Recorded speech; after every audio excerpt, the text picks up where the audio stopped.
Starting with work, energy and power. तो बताओ work क्या होता है? My voice is audible clearly to all of you ना? Yes sir. ओके गुड बच्चों। चलो बताओ अभी वर्क को हम कैसे डिफाइन करते हैं? एनीवन? वर्क को हम कैसे डिफाइन करते हैं? क्या होता है work? Force into displacement. Yes, लेकिन फोर्स और डिस्प्लेसमेंट का डायरेक्शन सेम होना चाहिए। So work is basically product of force and displacement in the direction of force.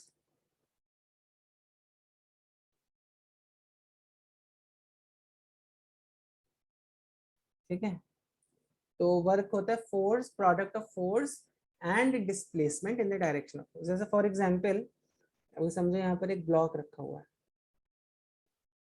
यहाँ पर एक मैंने मान लो ब्लॉक रखा है,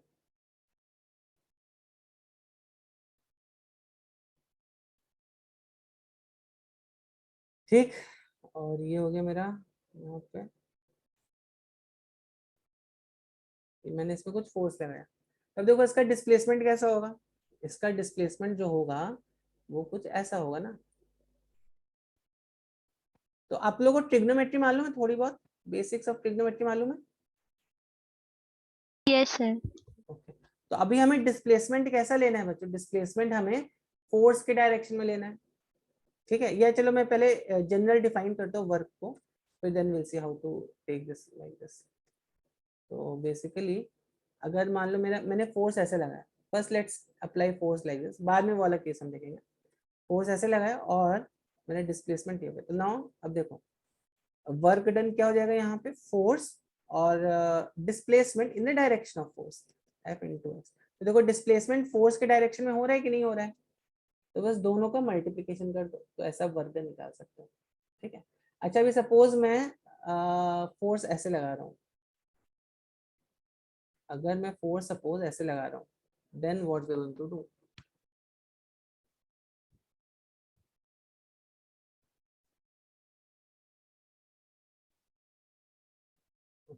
अगर फोर्स मेरा ऐसे लगा है और मान लो डिस्प्लेसमेंट मेरा सर ऐसा वर्क डन नहीं होगा। यस, क्यों? क्योंकि भाई देखो फोर्स तो ऐसा लग रहा है, ये वाला फोर्स कभी भी इस ब्लॉक को इस डायरेक्शन में डिस्प्लेस नहीं कर सकता है, इवन तो अगर ब्लॉक तुम्हारा मूव भी कर रहा है, ठीक है, because of whatever reason, अगर ब्लॉक तुम्हारा मूव भी कर रहा है तो इस वाले फोर्स की वजह से जो वर्क डन होगा वो जीरो होगा। जो ब्लॉक मूव कर रहा है वो किसी दूसरे फोर्स की वजह से मूव कर रहा है। सर वो ऊपर अगर हमने ज्यादा फोर्स लगा तो ऊपर है। हाँ ऊपर जाएगा, या सपोज जैसे अभी कूली रहता है, करेक्ट, कूली जो रहता है वो अपने सर पर ऐसा सामान रखता है ना, ठीक। तो अभी यहाँ पर देखो क्या होता है, what happens here here is, यहाँ पर mg का फोर्स ऑलरेडी लग रहा है और यहाँ पे नॉर्मल रिएक्शन लग रहा है। हम लोगों ने देखा है ना ये चीज, वी हैव सीन दिस। तो वर्क डन बिकॉज ऑफ, तो हम क्या बोलते हैं यहाँ पर? Work done because of normal reaction. तो let me put it this way, work done because of normal reaction, work done because of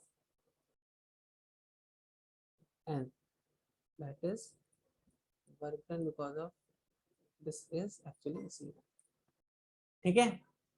work done because of normal reaction क्या हो जाएगा? 0 हो जाएगा। समझ में आई बात? समझ में आई बात कि नहीं आई? Yes sir. ओके, तो यहाँ पर भी देखो ये वर्क डन बिकॉज ऑफ ये वाले फोर्स की वजह से वर्क डन कितना हो जाएगा? 0 हो जाएगा, क्योंकि अभी हमें क्या मालूम है, ये वाला जो फोर्स है कभी भी इस ब्लॉक को इस डायरेक्शन में डिस्प्लेस नहीं कर पाएगा, ठीक है। तो इस वाले फोर्स की वजह से जो वर्क डन होगा वो 0 होगा। क्लियर है? क्लियर है कि नहीं है? यस तो सर। ठीक, अब एक तीसरा केस देखते हैं। तो आई होप ये बच्चों आपको बात समझ में आई होगी। वर्क परपेंडिकुलर फोर्स की वजह से वर्क डन 0 0 रहता है हमेशा, करेक्ट। और अगर आपको वर्क डन निकालना है तो डिस्प्लेसमेंट की डायरेक्शन में हमें फोर्स लगाना पड़ेगा, ठीक है। तो अब चलो अभी आपको एक तीसरा केस देता हूं, अभी आप ही लोग थोड़ा सोचना और बताना मुझे। अब चलो अभी अगर मान लो मेरा ब्लॉक ऐसे रखा है लेकिन फोर्स मैंने ऐसे लगा दिया। अब बताओ अब कैसे निकालोगे, और ये ब्लॉक आपका से डिस्प्लेस हो रहा है, ये थीटा है। इस केस में वर्क डन कैसे निकालोगे?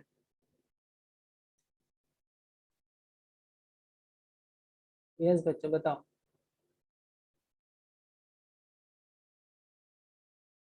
तो देखो कैसे हम इसको सॉल्व करते हैं, इस वाले केस में हम वर्क डन कैसे निकालेंगे। देखो बच्चों अभी फोर्स हमें मालूम है, ठीक है, दिस इज माय फोर्स। तो ये फोर्स जो है हम इसको ऐसा सोच सकते हैं कि जो फोर्स बना हुआ है ये दो कंपोनेंट से बना हुआ है। कौन कौन से दो कंपोनेंट? देखो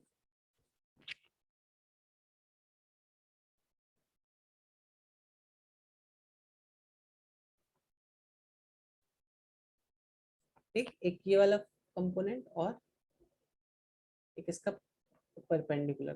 तो कोई भी वेक्टर क्वांटिटी होता है ना, आप उसके हमेशा दो कंपोनेंट निकाल सकते हो। एक को बोलते हैं पैरेलल कंपोनेंट और एक को बोलते हैं परपेंडिकुलर कंपोनेंट। समझ में आ रही बात? कोई भी वेक्टर रहने दो, ठीक है, कैसा भी वेक्टर रहने दो, आप उसके हमेशा दो कंपोनेंट निकाल ही सकते हो। वेक्टर तो सबको मालूम है ना क्या होता है, जैसे डिस्प्लेसमेंट हो गया। अब डिस्प्लेसमेंट का अगर मान लो कोई ऑब्जेक्ट ऐसे जा रहा है, इसको ऐसा समझो, अगर कोई ऑब्जेक्ट इस पॉइंट से यहाँ तक गया, ठीक है, late me put it this वे, कि भाई कोई ऑब्जेक्ट है, इसको डिस्प्लेसमेंट समझो। तो इस पॉइंट से लेके वो ऑब्जेक्ट यहाँ तक गया,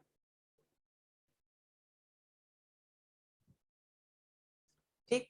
तो अब अभी अगर इसका 5 मीटर डिस्प्लेसमेंट है, 5 मीटर डिस्प्लेसमेंट है, और मैंने क्या देखा कि मैं जब इसको यहाँ पे ऐसे परपेंडिकुलर डालता हूँ, यहाँ पे इसका कितना डिस्प्लेसमेंट है, यहाँ पे इसका 3 मीटर है, ये चलो 4 मीटर ले लेते हैं, और यहाँ पर इसका जो डिस्प्लेसमेंट है, ये जो डिस्प्लेसमेंट ये 3 मीटर है,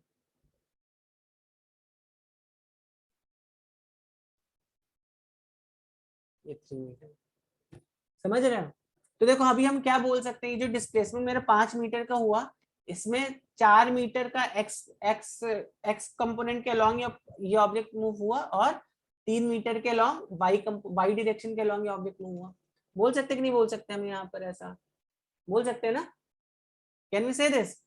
तभी तो ये Yes, 5 sir. मीटर का डिस्प्लेसमेंट हुआ होगा ना, जब मेरा यहाँ पे 4 मीटर का एक्स एक्सिस में हुआ होगा डिस्प्लेसमेंट, और 3 मीटर का वाई डायरेक्शन में डिस्प्लेसमेंट होगा, तभी तो मेरा डिस्प्लेसमेंट 5 मीटर का हुआ होगा। यस और नो ना? ठीक है। तो अब यहाँ पर देखो उसी तरह से कोई अगर ये मान लो मेरा फोर्स है, तो फोर्स का ये कौन सा कंपोनेंट है? ये एक्स कंपोनेंट है फोर्स का, और ये वाई कंपोनेंट है फोर्स का ना। This is x component of the force and this is y component of the force, ठीक है। तो अब मान लेते हैं ये मेरा एक्स कंपोनेंट है फोर्स का, और ये है मेरा वाई कंपोनेंट। तो हमेशा हमेशा याद रखो वेक्टर के दो कंपोनेंट रहेंगे ही रहेंगे, एक एक्स कंपोनेंट होगा और एक वाई कंपोनेंट होगा। चलो अब देखते हैं जरा एक्स कंपोनेंट हम कैसे निकाल सकते हैं। तो यहां तक सब बच्चों को बात समझ में आई कि नहीं आई? Anybody didn't understood please let me know. किसी बच्चे कुछ नहीं समझा तो जल्दी से बताओ, ठीक है। तो समझो। सर एक बार फिर से बताएंगे?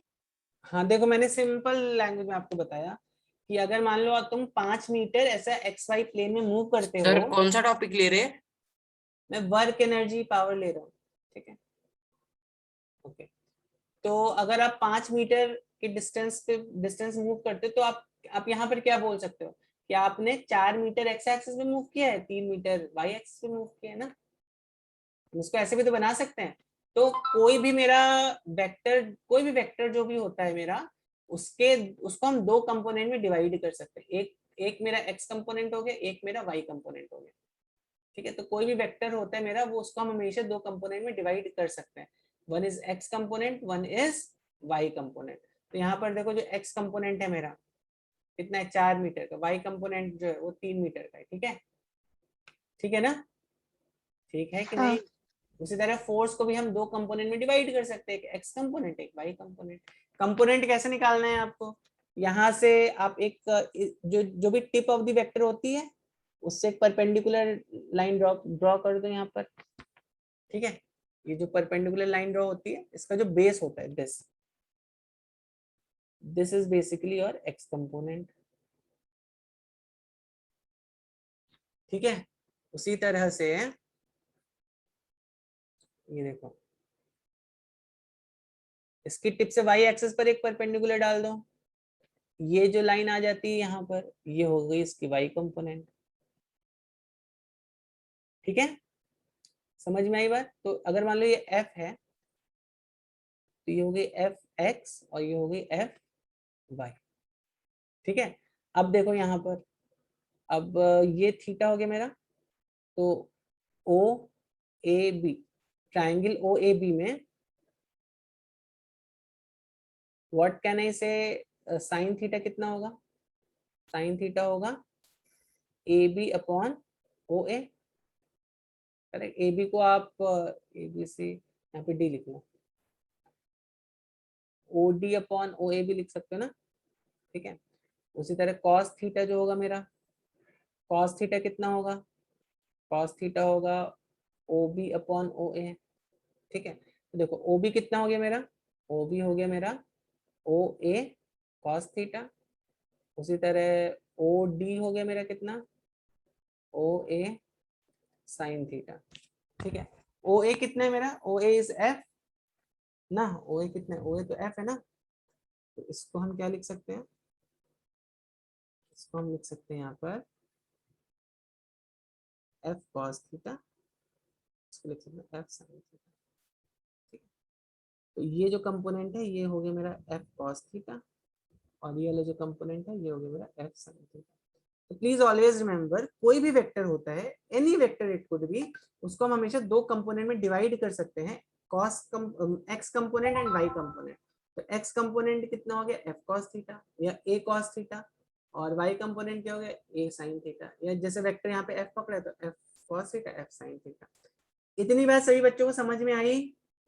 यस अब देखो यहाँ पर, अब यहाँ पर ये वाली जो लेंथ है मेरी, कौन सी लेंथ, इस फोर्स को हम दो कंपोनेंट में लिख सकते हैं ना, कौन कौन से दो कंपोनेंट, एक हो गया ये एफ कॉस थीटा कंपोनेंट और एक ये हो गया एफ साइन थीटा कंपोनेंट। तो ये हो गया एफ कॉस थीटा कंपोनेंट और ये हो गया मेरा एफ साइन थीटा कंपोनेंट, ठीक है। तो बच्चों यहाँ पे F cos theta component and F sine theta component, yes. तो अब यहाँ पे जो वर्क डन होगा वो किस कंपोनेंट, किस कौन से फोर्स की वजह से हो रहा होगा, एफ कॉस थीटा वाले फोर्स की वजह से ही तो हो रहा होगा, है कि नहीं है। यहाँ यस पर सर। जो वर्क डन हो रहा होगा वो एफ कॉस थीटा वाले फोर्स की वजह से हो रहा होगा, एफ साइन थीटा वाले फोर्स की वजह से तो वर्क डन जीरो होगा, क्योंकि already we have defined work done. Work done क्या होता है, product of force and displacement in the direction of force. यहाँ पे वर्क डन कितना आया था, यहाँ पे वर्क डन आया था F dot x, product of force in the direction of displacement, correct. और जब मैंने इसको परपेंडिकुलर लगा दिया था तो इस वाले फोर्स की वजह से वर्क डन कितना हो रहा था, जीरो हो रहा था, ठीक है। तो अब यहाँ पे जो वर्क डन होगा वो किस वाले फोर्स की वजह से होगा, एफ कॉस थीटा वाले फोर्स की वजह से होगा। तो जब भी आपका हमेशा याद रखो at some angle theta, displacement अगर ऐसा हो रहा है तुम्हारा और फोर्स अगर तुम्हारा ऐसा लग रहा है, तो यहाँ पे जो वर्क डन आएगा कितना आएगा, एनी गैस, एनी गैस, किसी ने तो मुझे चैट पे भी लिख के भेजा था, yes Aditya correct, any gas, F x cos theta. Yes F x cos theta, correct, F x cos theta, ठीक।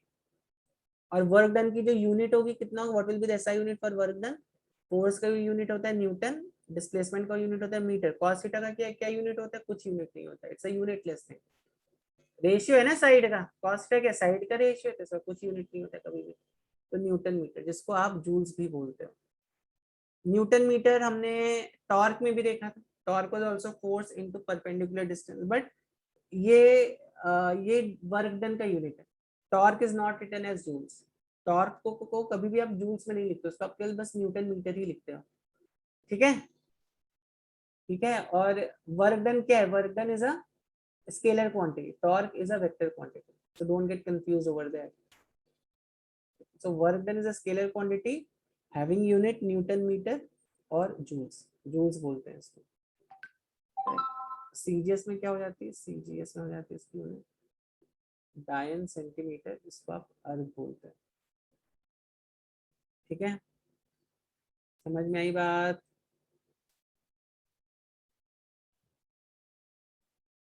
अभी सपोज मेरे पास एक ब्लॉक है, ठीक है, इसमें फोर्स आप ऐसे लगा रहे हो, कितना फोर्स लगा रहे हो?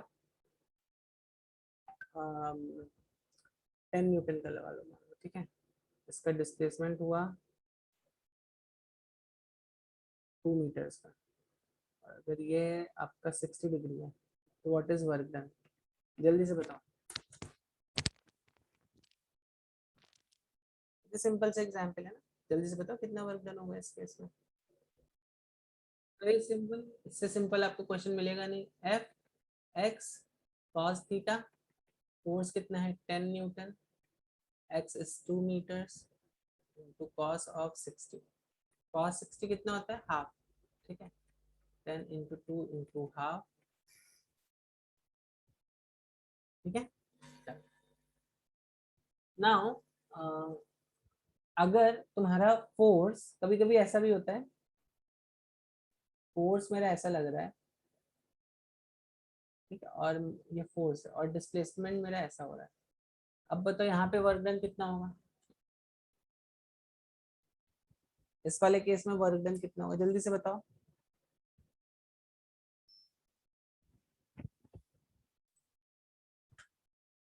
यहाँ पे हमेशा याद रखो, अगर फोर्स डिस्प्लेसमेंट के ऑपोजिट है तो work done is minus F dot x,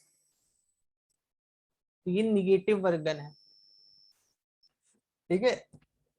तो ये कन्वेंशनली दिस इज नेगेटिव, क्योंकि आप सोच सकते हो कि वर्क डन तो स्केलर क्वांटिटी है, तो ये निगेटिव कैसे हो गया वर्क डन? तो ये हम यहाँ पे वर्क डन में हमारा negative convention is there, correct. तो इसका मतलब क्या होता है आप आगे समझोगे, बट याद रखना अगर फोर्स ऑपोजिट लग रहा है, डिस्प्लेसमेंट इधर हो रहा है, तो इसको हम निगेटिव वर्क डन बोलते हैं, ठीक है।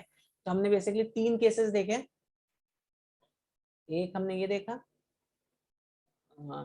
ऐसा था तुम्हारा, थीटा वाज दिस, यहाँ पे work done was positive and it was given as what? It was given as fx cos theta, ठीक है। डिपेंड आपका x कितना है।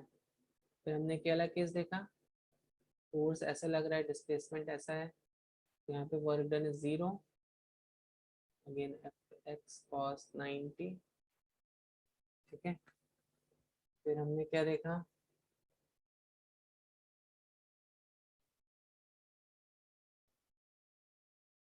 अगर हमारा फोर्स ऐसे लग रहा है और वर्क डिस्प्लेसमेंट ऐसा हो गया, तो वर्क डन यहाँ पे निगेटिव हो गया।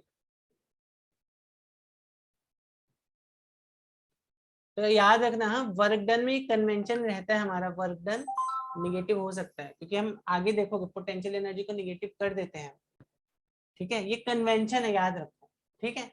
जस्ट लाइक टेम्परेचर भी आपका निगेटिव हो जाता है ना, टेम्परेचर भी तुम्हारा निगेटिव होता है कि नहीं होता है, even though temperature is also scalar quantity.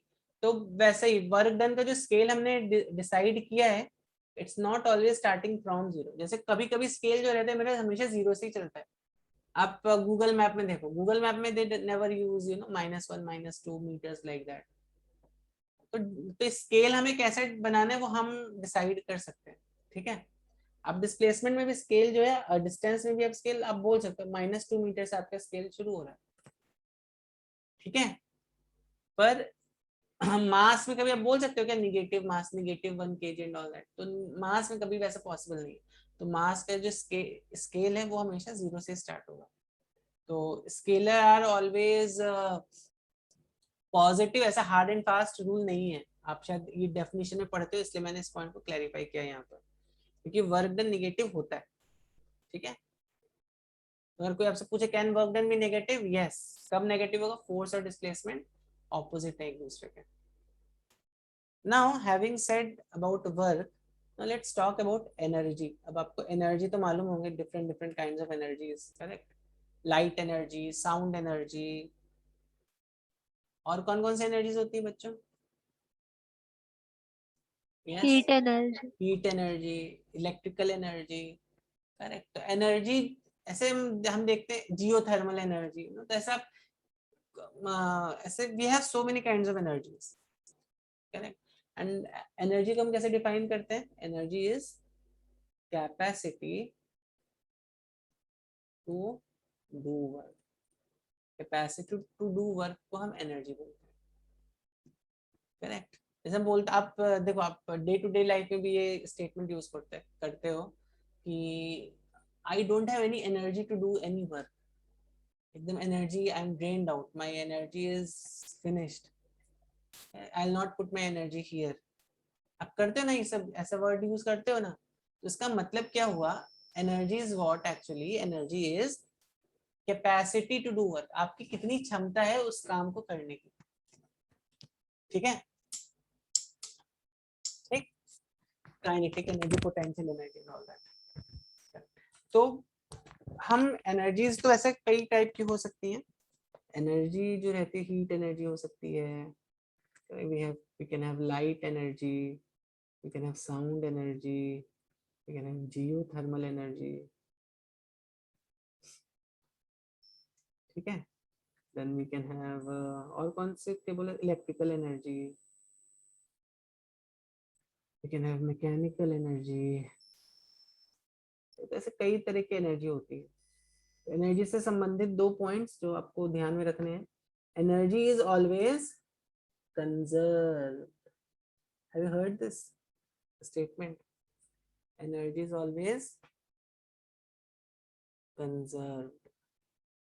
तो अगर आपके पास 10 जूल की एनर्जी आपने किसी ऑब्जेक्ट को दी, अगर इनपुट आपने 10 जूल का किया तो आउटपुट आपको 8 जूल का मिला। 2 जूल की एनर्जी कहाँ चली गई? यस, 2 जूल की एनर्जी कहाँ चली गई? It has gone in some friction में जा सकते हैं, ऑल दैट, करेक्ट? तो जितना आपने वर्क 2 जूल की एनर्जी भी किसी दूसरे फॉर्म में कन्वर्ट हो गई होगी, करेक्ट?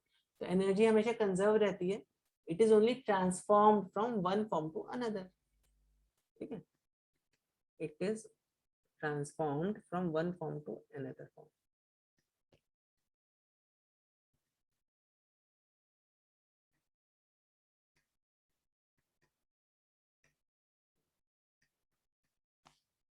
समझ में आई बात?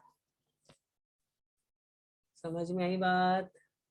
एनर्जी हमेशा कंजर्व रहती है और it is transformed from one form to another. मतलब हो सकता है mechanical energy converts to heat energy, light energy, sound energy. Electrical energy converts to sound energy, light energy, heat energy, correct? Geothermal energy converts to electrical energy, then electrical से फिर आप उसको sound, light, heat में convert कर दो। समझ में आ रही बात कि नहीं आ रही? न्यूक्लियर एनर्जी हो सकती है मेरे पास, विच इज आजकल बहुत ही ज्यादा डिमांड में है, ठीक है? तो समझ में आई बात एनर्जी से रिलेटेड? एनर्जी से रिलेटेड भी बात समझ में आई कि नहीं आई? ओके, हाउएवर, हाँ, यस, किसी का कुछ डाउट है यहाँ तक? No, sir, got it. No, sir. But हम लोग 2 स्पेशल एनर्जीज पे ज्यादा फोकस करते हैं। कौन कौन सी? Kinetic energy and potential energy. इसका रीजन मैं आपको बताऊंगा। पहले हम समझ लेते हैं काइनेटिक एनर्जी क्या होता है और पोटेंशियल एनर्जी क्या होता है। वैसे तो आपको पता ही होगा काइनेटिक और पोटेंशियल एनर्जी क्या होती है। काइनेटिक एनर्जी क्या होता है? Energy possess due to its position ना, sorry, due to its motion. Energy due to motion, मैं एक एक स्टेटमेंट में लिख रहा हूँ, मोशन। तो अगर कोई ऑब्जेक्ट ज्यादा तेजी से मूव कर रहा होगा, ज्यादा काइनेटिक एनर्जी होगी उसके पास, correct? And potential energy is energy due to position. तो मोशन एंड पोजीशन आपको याद रखना है। मोशन एंड पोजीशन, ये 2 वर्ड्स आपको याद रखने हैं। मोशन, एक मोशन की वजह से कौन सी? काइनेटिक। पोजीशन की वजह से कौन सी? पोटेंशियल। पो सकते हैं, कैसा प्यार देखो, पोटेंशियल पोजीशन लाइक दैट। चलो तो अभी हम एक रिलेशन देखते हैं, काइनेटिक एनर्जी और वर्क डन में कुछ रिलेशन है क्या? Let's try to see this out. तो अभी देखो, अगर मान लो एक ब्लॉक हमने ऐसे रखा है यहाँ पर, let's say we have kept a block over here, ठीक, let's say we have kept a block here. तो ये जो ब्लॉक है इसका मास है m, इसका एक्सीलरेशन है a, इस डायरेक्शन में,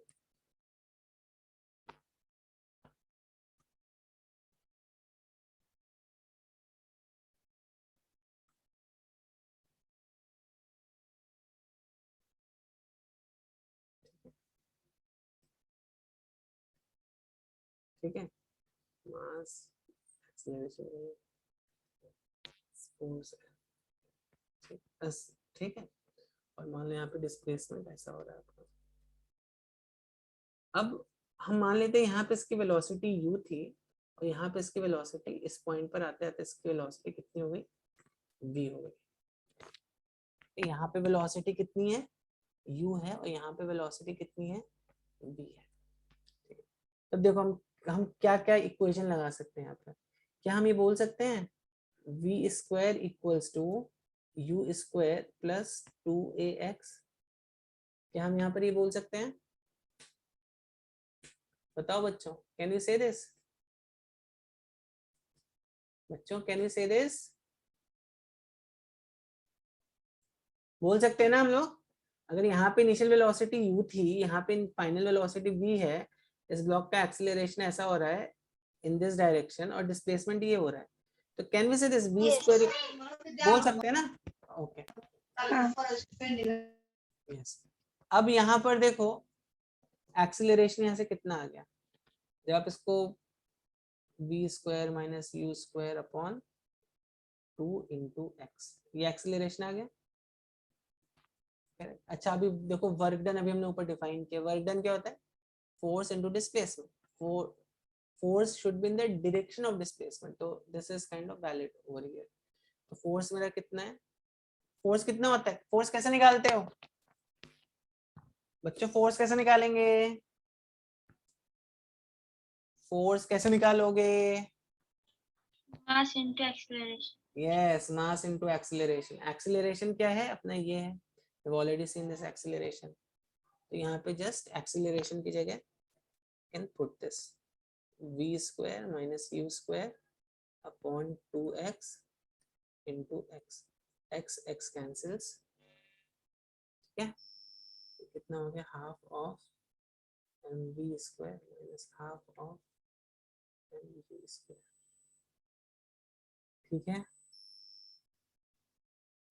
ठीक है कि नहीं बच्चों? देखो तो यहाँ से जो मेरा स्टेटमेंट आया वर्क डन का, क्या दिख रहा है बच्चों? Work done is half of m v square minus half of m u square, मतलब यहाँ पे जितनी भी वेलोसिटी थी half m v square minus half m u square, और हम ये जो टर्म है मेरा half m v square, half m v square को ही हम बोलते हैं kinetic energy. In fact this is a very very important theorem, ये आप आगे भी जाके पढ़ोगे, इसको हम वर्क काइनेटिक एनर्जी थ्योरम भी बोलते हैं। तो देखो 2 लाइन में हमने इसको प्रूव कर दिया है, और इसका मैं बताऊंगा आपको क्वेश्चन भी कैसे पूछता है, ठीक है? तो देखो, तो अभी और इसका हम इसको हम समझेंगे भी कैसे, वर्क काइनेटिक एनर्जी थ्योरम को हम समझेंगे भी। तो इसको हम क्या बोलते हैं बच्चों? Very important point, work kinetic energy theorem, ये बहुत इंपॉर्टेंट थ्योरम है। सो अब देखो, अभी हमें इस स्टेटमेंट से क्या पता चल रहा है? तो काइनेटिक एनर्जी हमने डिफाइन कर दिया, this is my kinetic energy, तो आपको दिख रहा है energy possess due to position. अभी जितना ज्यादा v का वैल्यू रहेगा उतना ही ज्यादा हमारी काइनेटिक एनर्जी भी उतनी हाई रहेगी। जितना ज्यादा v होगा उतना ही ज्यादा हाई मेरी काइनेटिक एनर्जी भी रहेगी ना, ठीक है कि नहीं? ठीक है बच्चों कि नहीं? ठीक है ना? Yes. Okay. और अभी देखो इस स्टेटमेंट से हमें क्या पता चल रहा है? What do we come to know from this statement?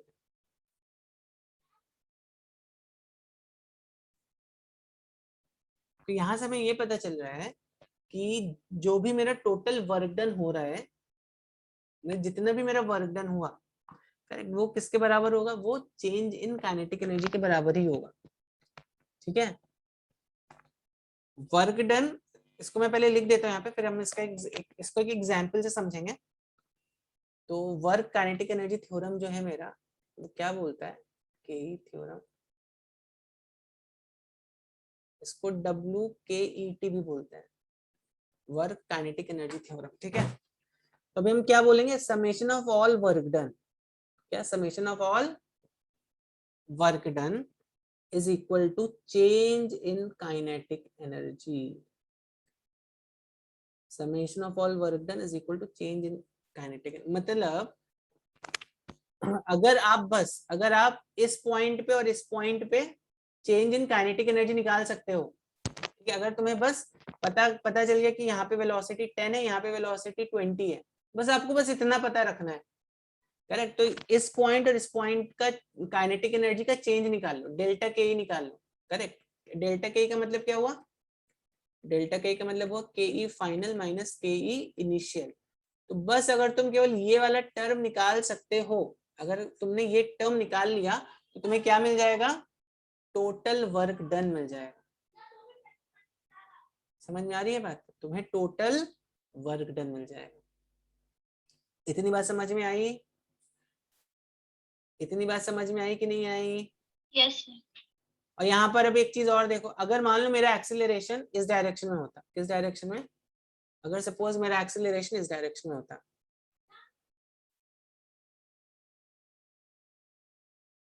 ठीक है, तो अब यहाँ पर हम क्या बोल सकते थे? अभी सपोज हो सकता है यहाँ पर वेलोसिटी यहाँ पे 20 मीटर पर सेकेंड है, और यहाँ पे कितने वेलोसिटी हो जाएगी? यहाँ पे वेलोसिटी हो जाएगी 10 मीटर पर सेकेंड, करेक्ट? तो देखो अभी यहाँ पे वेलोसिटी क्या हो रही है? डिक्रीज हो रही है कि नहीं हो रही है? वेलोसिटी डिक्रीज हो रही है। तो अब लेट्स से हमें फाइंड आउट करना है वर्क डन बाय फ्रिक्शन, यहाँ पे फ्रिक्शन ही लग रहा होगा, ठीक है? तो चलो देखते हैं वर्क डन बाय फ्रिक्शन हम कैसे निकाल सकते हैं। Half of m v square minus half of m u square. तो मास पकड़ लो 2 kg इसका, ठीक है? मास लेट्स से इज 2 kg। तो अब देखो v क्या है मेरा? This is v, this is u, ठीक है? तो वर्क डन बाय फ्रिक्शन कितना हो गया? हाफ इंटू 2 इंटू वी, कितना है मेरा? v is 10 square, half into 2 into u कितना है? 20 square, 2 this is 100 minus 400 which is equal to minus 300 joules। तो फ्रिक्शन की वजह से टोटल वर्क डन कितना हुआ होगा? माइनस 300 जूल्स हुआ होगा। तो और मैंने आपको देखो अभी यहाँ पे क्या बताया है? अभी यहाँ पे एक्सीलरेशन इधर पे लग रहा है, मतलब फोर्स जो होगा वो फोर्स का डायरेक्शन तो यही होगा, ठीक है? और यहाँ पे डिस्प्लेसमेंट का डायरेक्शन देखो कैसा, डिस्प्लेसमेंट का डायरेक्शन ये है, फोर्स का डायरेक्शन ऐसा, डिस्प्लेसमेंट का डायरेक्शन ऐसा, तो वर्क डन निगेटिव आ रहा है। तो यहाँ पे दिख रहा है work done by friction negative आ रहा है आपका। यस बच्चों, दिख रहा है कि नहीं? Yes, sir. ठीक है, तो ये इतनी बात समझ में आई कि नहीं आई? इतनी बात सब, आ गई सर। ठीक है? मैं इसके नोट्स शेयर कर दूंगा, तो पहले लेट मी, क्योंकि फिर अगर लिखोगे तो टाइम जाएगा अपना, तो I will share you the notes. एक और एग्जांपल देखते हैं, ठीक है? तो जितना क्लास में लिख सकते हो उतना लिख लो, तो थोड़ी जगह छोड़ दो अगर आपको नोट्स लिखने में टाइम लग रहा है, तो थोड़ा टाइम बचाएंगे अपना, तो ही will be able to finish cover all the topics. चलो अभी एक और एग्जांपल देखते हैं। अभी मान लो एक यहाँ पे एक ये है, ये एक गाड़ी है, मान लो कोई स्लेज टाइप की है। स्लेज मालूम है ना, ऐसे जो जमीन में जिसको आप खिसका सकते हो, और इसके ऊपर तुमने कुछ सामान रख दिया,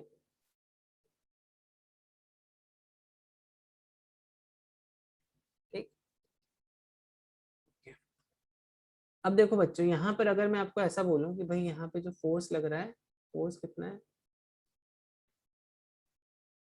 यहाँ पर एक लड़का इसको ऐसे फोर्स लगा रहा है, कितने फोर्स से, कितना ले लोगे, 100 न्यूटन, ठीक है, 100 न्यूटन फोर्स लग रहा है।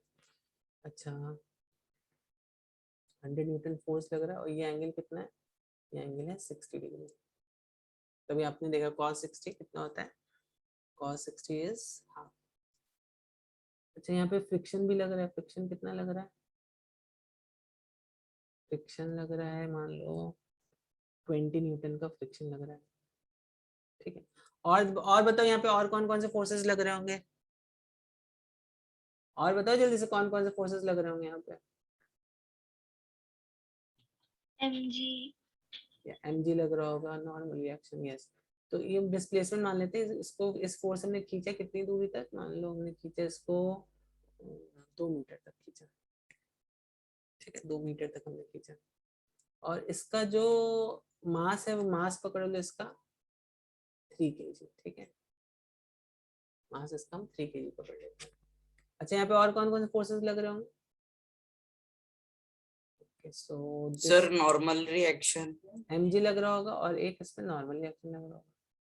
तो टोटल देखो कितने फोर्स लग रहे हैं, टोटल एक तो ये वाला फोर्स लग रहा है 100 न्यूटन का, एक नॉर्मल रिएक्शन, एक mg और एक ये वाला फोर्स, तो टोटल 4 फोर्सेस लग रहे हैं यहाँ पर, ठीक है, करेक्ट।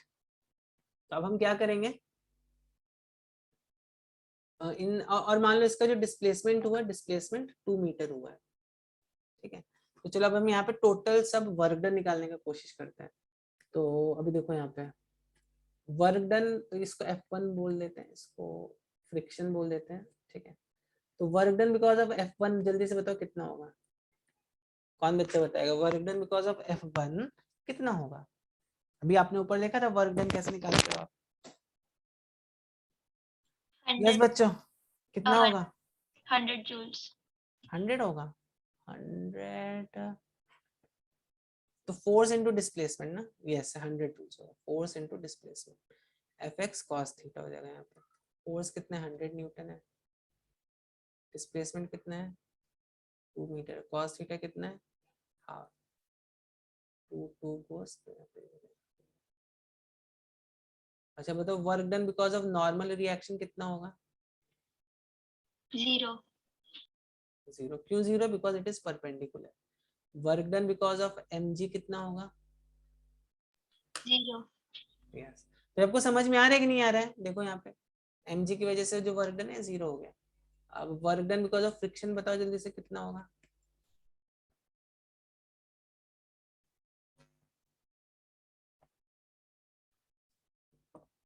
-40 -40।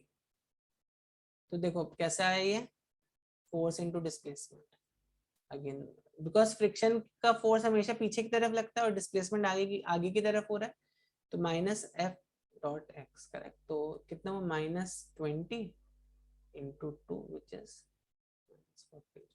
तो अभी मुझे बताओ टोटल वर्क डन कितना हो जाएगा, what will be total work done, total work done कितना हो जाएगा बच्चों, 60 joules 60 जूल्स। सबको ऐड कर देना, 100 + 0 + 0 -40, दिस विल बी 60 जूल। और अभी हम इसको क्या बोल सकते हैं, this is equal to 60 joules should be changed in its kinetic energy also. 60 joules should be also the change in kinetic energy, ठीक है। तो चलो काइनेटिक एनर्जी देखते हैं यहाँ पर कैसे निकालेंगे। तो इतनी बात समझ में आई सब बच्चों को, इतनी Yes, बात sir. सब बच्चों को समझ में आई, ओके। तो अभी चलो इसके काइनेटिक एनर्जी निकालते हैं। तो काइनेटिक एनर्जी निकालने के लिए हम थोड़ा ये इसकी हेल्प लेंगे, इसकी काइनेमैटिक्स की हेल्प लेंगे। चलो यहाँ पर तो बेसिकली देखो ये 100 न्यूटन का फोर्स है। तो अगर हम इसको आप इतना मत करो बट ठीक है मैं इसको आपको करके दिखा देता हूँ। यहाँ पर देखो अभी मैंने आपको बताया फोर्स के 2 कंपोनेंट होंगे, करेक्ट। ये कंपोनेंट कितना हो जाएगा, फोर्स का एक कंपोनेंट कितना हो जाएगा बच्चों? This component of force will be how much?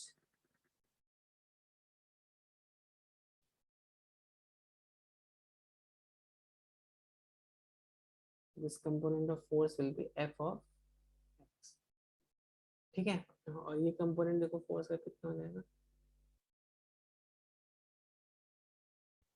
Component force का एफ ऑफ वाई। ठीक है, ठीक। तो यहाँ पे जो मेरा वर्क डन है, जो वर्क डन है कितना हो गया? Work done obviously F x cos theta ऐसा निकाल सकते हो, बट यहाँ पर एक्स एक्सिस के अबाउट अभी देखो कौन कौन, तो एफ एक्स की वैल्यू कितनी आएगी? एफ एक्स वैल्यू आएगी 50 न्यूटन, ठीक है, और इसकी वैल्यू आएगी 50√3 न्यूटन। अब सोचना कैसा है। एफ एक्स मैंने आपको बताया क्या होता है? एफ कॉस थीटा होता है कि नहीं होता है? तो ये हो गया 100 into cos 60, cos 60 is half, तो दिस इज 50 न्यूटन। ठीक, तो यहाँ पर देखो ये वाला जो पॉइंट है, इसमें यहाँ पर 50 न्यूटन का ये फोर्स लग रहा है, 20 न्यूटन का ये फोर्स लग रहा है। इसका मास कितना है? मास कितना है बच्चों? मास है 3 kg का। तो एक्स एक्सिस के अबाउट टोटल फोर्स कितना हो गया? 50 minus 20 Newton which is 30 Newton.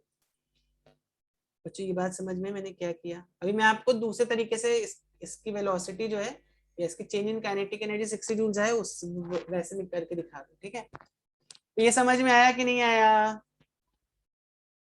ये समझ में आया कि नहीं आया? एफ एक्स को हम क्या लिख सकते हैं? सर एक बार बताओगे क्या? ओके, देखो यहाँ पर अभी देखो, पहले हमने अभी यहाँ पे क्या प्रूव किया? हमने ये देखा कि इसमें जो समेशन ऑफ वर्क डन हो रहा है वो कितना आ रहा है? 60 जूल्स आ रहा है, which is change in its kinetic energy. I think यहाँ तक तो आपको कुछ डाउट नहीं होगा, करेक्ट? ऊपर वाले में किसी को कुछ डाउट है? यहाँ पे किसी को कुछ डाउट है? नहीं सर। No sir. नहीं है ना? Okay, no sir. अब यहाँ पर हम क्या कर रहे हैं? हमने जो फोर्स और काइनेमेटिकल इक्वेशंस देखा है, उससे हम इस चीज को फिर से एक बार सॉल्व कर रहे हैं और देख रहे हैं क्या मेरा चेंज इन काइनेटिक एनर्जी जो है वो इतना आ रहा है कि नहीं आ रहा है। ठीक है, चेंज इन काइनेटिक एनर्जी जो है मेरा, वो मेरा 60 जूल्स आ रहा है कि नहीं आ रहा है? We are just trying to see that. ठीक है, आप चाहे तो यहाँ पे एक और assumption कर सकते हो, इनिशियल वेलोसिटी यहाँ पे 0 ले लो। चलो, इनिशियल वेलोसिटी यहाँ पे 0 ले लो और सिंपल हो जाएगा आपका क्वेश्चन। ठीक है, तो समझ में आई बात? अब देखो, अभी मैंने आपको बताया कोई भी वेक्टर होता है उसको हम दो कंपोनेंट में रिजॉल्व कर सकते हैं ना, एक एफ एक्स कंपोनेंट हो गया, एक एफ वाई कंपोनेंट हो गया। तो यहाँ पर देखो इसका एफ एक्स कंपोनेंट कितना हो जाएगा? 50 न्यूटन हो जाएगा कि नहीं हो जाएगा? हो जाएगा कि नहीं? और यहाँ पे देखो इसका एफ वाई कंपोनेंट 50√3 न्यूटन हो जाएगा कि नहीं हो जाएगा? हो जाएगा कि नहीं बच्चों? ठीक है, तो अब देखो, अब एक्स एक्सिस के अबाउट कौन कौन से फोर्सेस हो गए? एक्स एक्सिस के अबाउट अगर आप देखोगे तो यहाँ पे फोर्स लग रहा है 20 न्यूटन का इस साइड में, और एक लग रहा है 50 न्यूटन का इस साइड में। ठीक है, 20 न्यूटन का इस साइड में और 50 न्यूटन का इस साइड में। This will be 50 minus 20 Newton. इतनी बात समझ में आई क्या? इतनी बात समझ में आई क्या बच्चों? Say something. Yes sir. और अगर आपको वाई एक्सिस के लॉन्ग निकालने, तो वाई एक्सिस के लॉन्ग देखो कौन कौन से फोर्स लगेंगे। एक तो नॉर्मल रिएक्शन लग रहा होगा, फिर एक ये वाला फोर्स लग रहा होगा एफ वाई, करेक्ट, और एक और कौन सा फोर्स लग रहा होगा? एक लग रहा होगा एम जी। बस अभी चाहिए तो आप सबको इक्वेट करके वैल्यू निकाल लो एफ नॉर्मल रिएक्शन की। तो यहाँ पे नॉर्मल रिएक्शन वेरी करेगा यहाँ पे, ठीक है, बट एनीवेज। तो अब देखो यहाँ पर यहाँ पे फोर्स कितना लग रहा है? 30 न्यूटन का लग रहा है, और फोर्स तो यहाँ पे एक्स एक्सिस के अबाउट नेट फोर्स कितना लग रहा है? 50 माइनस 20 विच इज 30 न्यूटन। तो एक्सेलरेशन कितना आ जाएगा यहाँ पर? वाई एक्सिस के अबाउट तो 0 है, एक्स एक्सिस के अबाउट कितना एक्सेलरेशन आ जाएगा? F x upon m x. F x is 30 upon,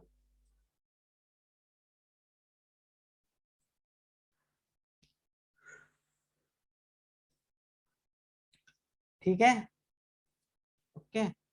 अब यहाँ पे बस, अब अगर आपको मालूम है इनिशियल वेलोसिटी इसकी 0 है, अब देख लो, अब इनिशियल वेलोसिटी कितनी थी, 0 थी, एक्सीलरेशन कितना है,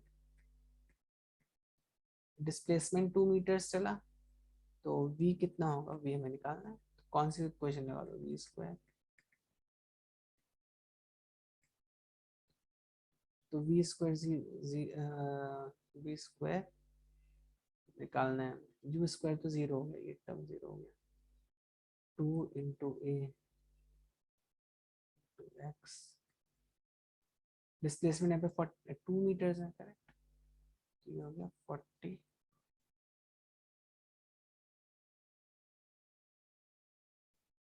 ठीक है,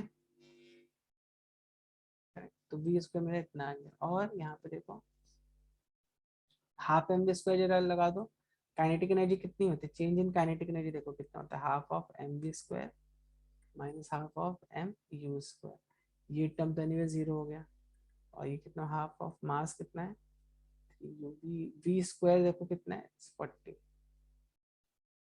करेक्ट, 220 60 जूल, तो यहाँ से भी हमारा रिजल्ट जो सेम ही आ रहा है। समझ में आई बात बच्चों की नहीं, समझ में आई बात,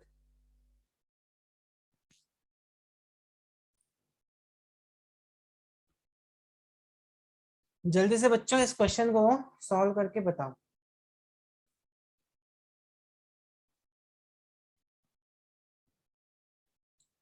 चलो बच्चों तो इसको देखते हैं भाई, तो यहाँ पर हमें क्या पता है, इनिशियल वेलोसिटी कितनी है, 50 मीटर पर सेकंड है। अब ये दिया हो ना दिया उससे हमें कुछ मतलब ही नहीं है एक्चुअली में, कभी कभी आपको ना नहीं भी देगा, ये 0 मीटर पर सेकंड, फाइनल वेलोसिटी तो 0 हो जाएगी ना, मास कितना है, मास हमें दिया पता है 4 kg है, तो हमें क्या पता है, अब देखो यहाँ पर आपको बस थोड़ा सा ये सोचना है कि भाई यहाँ पर एक्स एक्सिस के बाद और तो कोई फोर्स लग नहीं रहा होगा, करेक्ट, अगर ब्रेक आपने लगा दिए हैं तो भी और तो कोई फोर्स नहीं लग रहा होगा, केवल फ्रिक्शन का ही फोर्स लग रहा होगा, है कि नहीं है कि नहीं, यहाँ पे केवल और केवल फ्रिक्शन का फोर्स लग रहा होगा, ठीक है, यहाँ पे केवल और केवल फ्रिक्शन का फोर्स लग रहा होगा, तो यहाँ पर हम क्या बोल सकते हैं, तो यस, तो आप ये बोलो summation of all work done is equal to change in kinetic energy, तो किसका किसका वर्क डन है, तो work done by friction, work done by normal reaction plus work done by mg, भी हमने देखा था work done by normal reaction तो 0 हो गया, वर्क डन बाय ये भी 0 हो गया, तो कौन सा वर्क डन बचा, वर्क डन बाय फ्रिक्शन ही केवल बचा, क्योंकि इसमें कौन कौन से फोर्सेस लग रहे होंगे, mg लग रहा होगा, नॉर्मल लग रहा होगा, और फ्रिक्शनल फोर्स लग रहा होगा, तो यहाँ पे ये देखना जरूरी है बच्चों, किसकी वजह से आप वर्क डन निकालो, नॉर्मल और mg की वजह से तो वर्क डन 0 होगा, वर्क डन यहाँ पे फ्रिक्शन की वजह से होगा, ठीक है, अब हमें पता है वर्क डन, ये work done by friction this is change in kinetic energy, तो ये कितना हुआ, half of m v square minus half of m u square, तो ये मेरा फाइनल वेलोसिटी हो गया, ये मेरा इनिशियल वेलोसिटी हो गया, ठीक है, तो ये देखो कितना हुआ, हाफ ऑफ मास यहाँ पे कितना है, मास दिया 4 kg दिया है, फाइनल वेलोसिटी कितनी है बच्चों, यहाँ पर फाइनल वेलोसिटी है मेरी 0, ठीक है, इनिशियल वेलोसिटी कितनी, हाफ, तो बताओ क्वेश्चन में कुछ दम था क्या, आप बताओ, बस यही तो सॉल्व करना था आपको, 2 into 2500 joules which is equal to 5000 minus 5000 joules, समझ में आई बात की नहीं आई, this is your final answer, तो वर्क डन बाय फ्रिक्शन कितना आ गया, इतना आ गया, ठीक है बच्चों, ठीक है कि नहीं, समझ में आई बात, तो जैसे मैंने बोला पोटेंशियल एनर्जी क्या होता है, एनर्जी ड्यू टू पोजीशन, ठीक है, तो अब बच्चों देखो एक सिंपल एक्सपेरिमेंट से हम इस पोटेंशियल एनर्जी को डिमॉन्स्ट्रेट करते हैं, ठीक है, आपने एक स्टोन लिया इस हाइट पर, इस साइड से फेंका, एक स्टोन को इस साइड से फेंका और एक स्टोन को आपने इस साइड से फेंका, ठीक है, एक स्टोन को इस h1 हाइट से फेंका, एक स्टोन को h2 हाइट से फेंका और एक स्टोन को h3 हाइट से फेंका, ठीक है। तो नाउ द पॉइंट इज कि जब ये स्टोन यहाँ पर गिरने वाला होगा, जस्ट ये it has not touched ground, just ground को टच करने वाला होगा, किसकी वेलोसिटी सबसे ज्यादा होगी? क्या लगता है आपको, किस स्टोन की वेलोसिटी सबसे ज्यादा होगी? Third one. A B C, yes, बताओ किसकी वेलोसिटी सबसे ज्यादा होगी? Third one. सी वाले की वेलोसिटी सबसे ज्यादा होगी, करेक्ट, ठीक है। दैट मीन्स व्हाट, कि जब हम इस स्टोन को इस हाइट तक h1, h2 और h3 हाइट तक लेके गए, ठीक है, हम इसमें एक कोई एक मतलब काइंड ऑफ एक एनर्जी स्टोर हुई होगी। देखो पॉइंट हमें क्या मालूम है, एनर्जी हमेशा कंजर्व रहती है, correct, we have already seen कि एनर्जी जो रहती है, energy is always conserve, yes, energy is always conserve, ठीक है, हमें ये मालूम है एनर्जी भाई हमेशा कंजर्व रहती ही रहती है, ठीक है, एनर्जी हमेशा कंजर्व रहती है। तो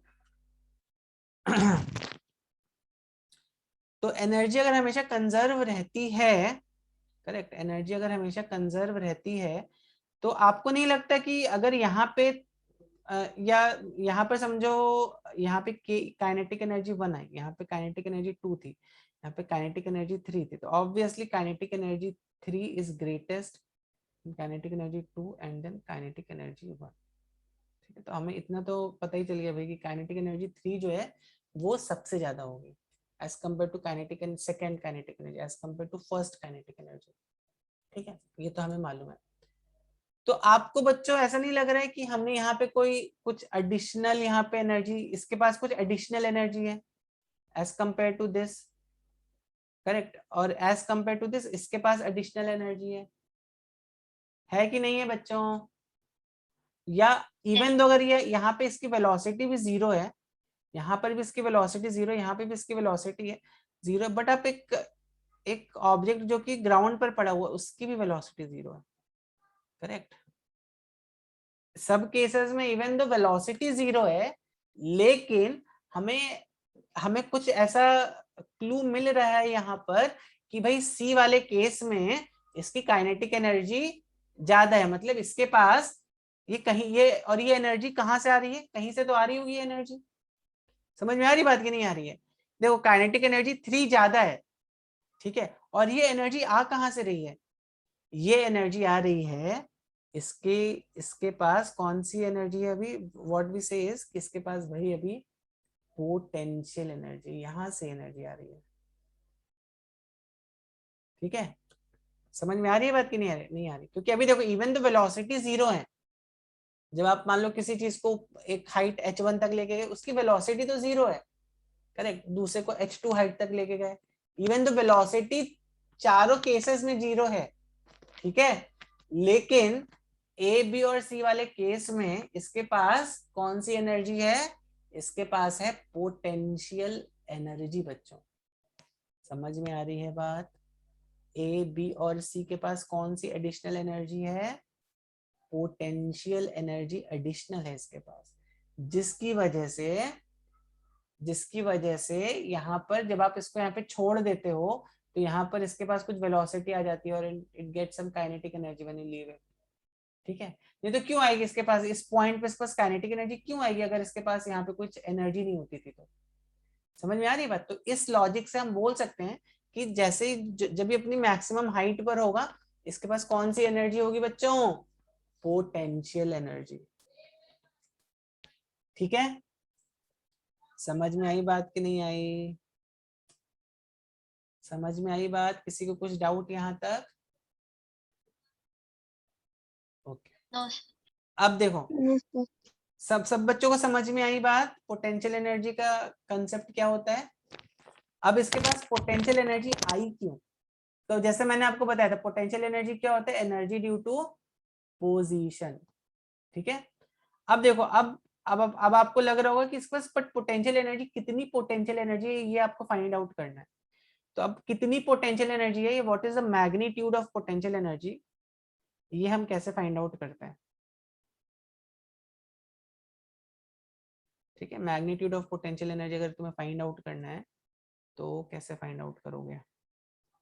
अभी देखो, अभी सपोज मेरा ये ब्लॉक, ये कोई बॉल था, वो यहाँ पर था, ठीक है। अब हमने इसको उठा के एक हाइट h तक हम लेके आ गए, तो हमने क्या कर दी, इसकी पोटेंशियल एनर्जी बढ़ा दी। अब देखो पोटेंशियल एनर्जी क्यों बढ़ी होगी, आप इस क्वेश्चन को सोचो। लेट्स ट्राई टू थिंक कि इसकी पोटेंशियल एनर्जी आखिर बढ़ी क्यों, why did potential energy increase. तो जब आप इस क्वेश्चन को आंसर करोगे, you will get an answer कि इसकी पोटेंशियल एनर्जी इसलिए बढ़ी क्योंकि तुमने यहाँ पे कुछ ग्रेविटी के अगेंस्ट वर्क डन किया ना, यस और नो।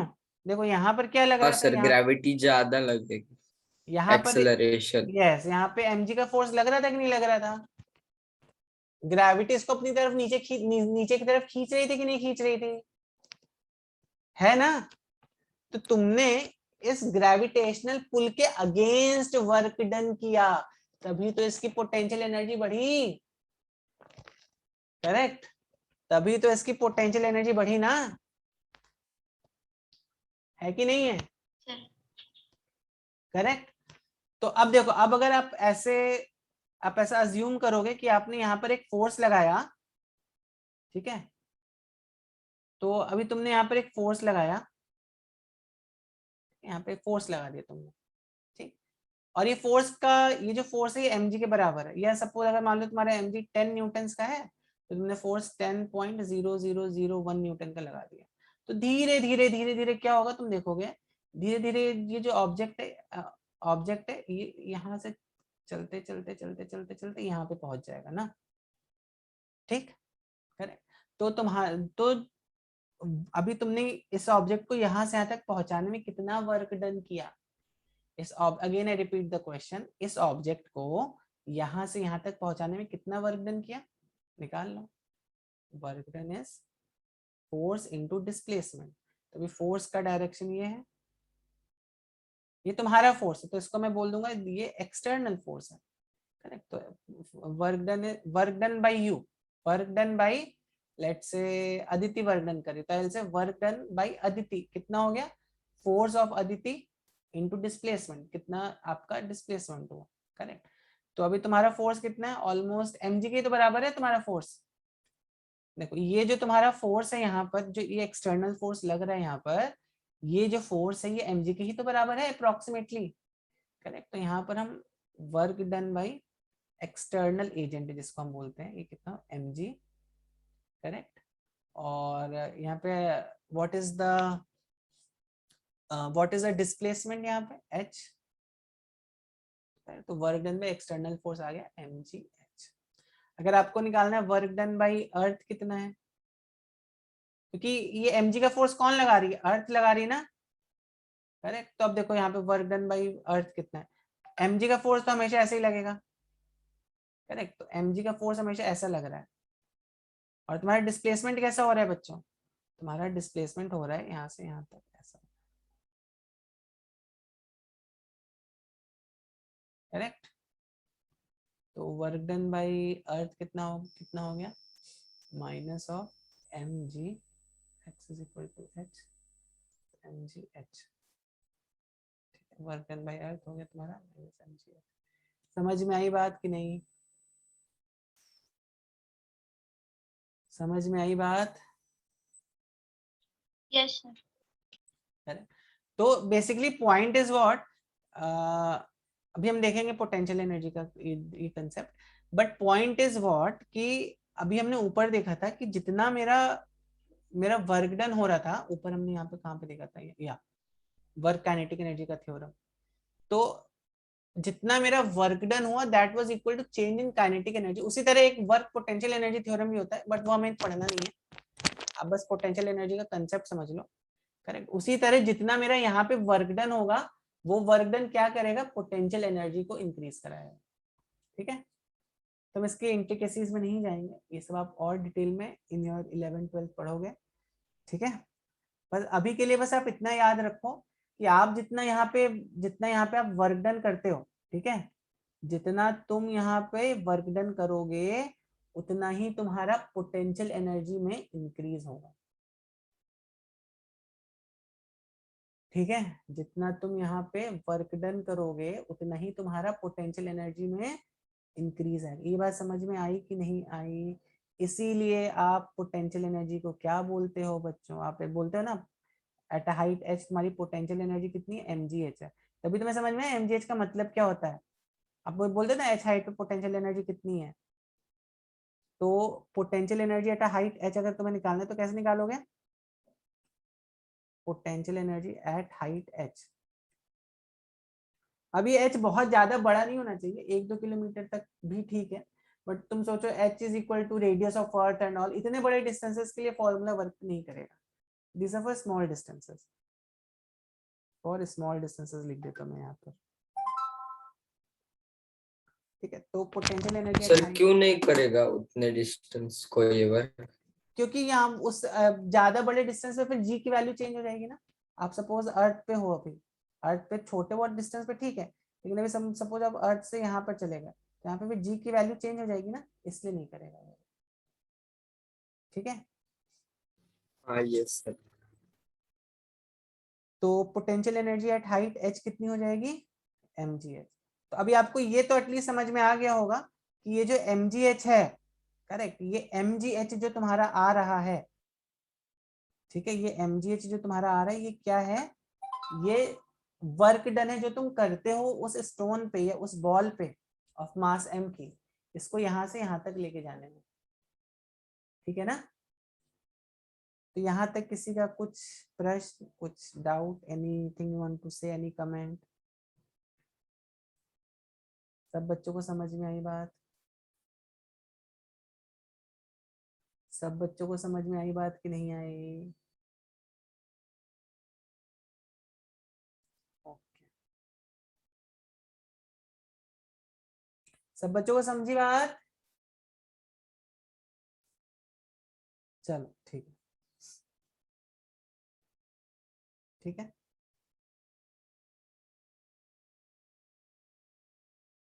ओके चलो तो आगे बढ़ते हैं फिर।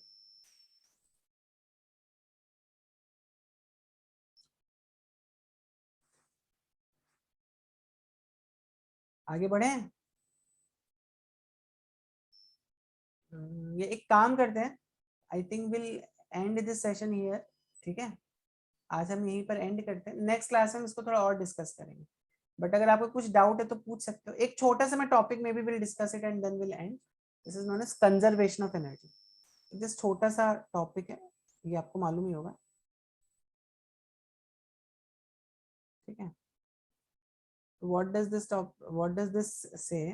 Conservation of energy, energy states what, कि सपोज अभी यहाँ पे तुम्हारे पास कुछ काइनेटिक एनर्जी है, ठीक है, और यहाँ पे तुम्हारे पास कुछ, जब इसकी वेलोसिटी 0 होगी तो कौन सी एनर्जी होगी, पोटेंशियल, हाइट h है, ध्यान रखो अभी हाइट h पे कौन सी एनर्जी आ जाएगी, पोटेंशियल एनर्जी, वेलोसिटी 0 हो गई, पोटेंशियल एनर्जी। और बीच में क्या होता है, बीच में काइनेटिक एनर्जी भी है और पोटेंशियल एनर्जी भी है, और sum of kinetic energy plus potential energy हमेशा कांस्टेंट रहता है, ठीक है। यहाँ पे ये स्टेटमेंट याद रखो, बीच में कहीं तो तुम्हारा या पाथ के किसी भी पॉइंट पे, तो व्हेन अ बॉल, इसको मैं ऐसे लिख देता हूँ, when a ball is thrown, ठीक है, sum of kinetic energy plus potential energy is always constant, या ये कभी चेंज नहीं होता, ठीक है। तो मैं काम करूंगा, I send you some problems to solve, please वो प्रॉब्लम सॉल्व करना। हम लोग नेक्स्ट क्लास में इसके कुछ अच्छे अच्छे प्रॉब्लम्स देखेंगे फिर, ठीक। आई थिंक वर्क एनर्जी में इतना ही आपको पूछ सकता है, नेक्स्ट क्लास में पावर देख के थोड़ा will just end this topic. चलो, so will end it here, I will give you some problems, please solve that, ठीक है बच्चों। तो किसी का कुछ डाउट, कुछ एनी डाउट, एनी कमेंट?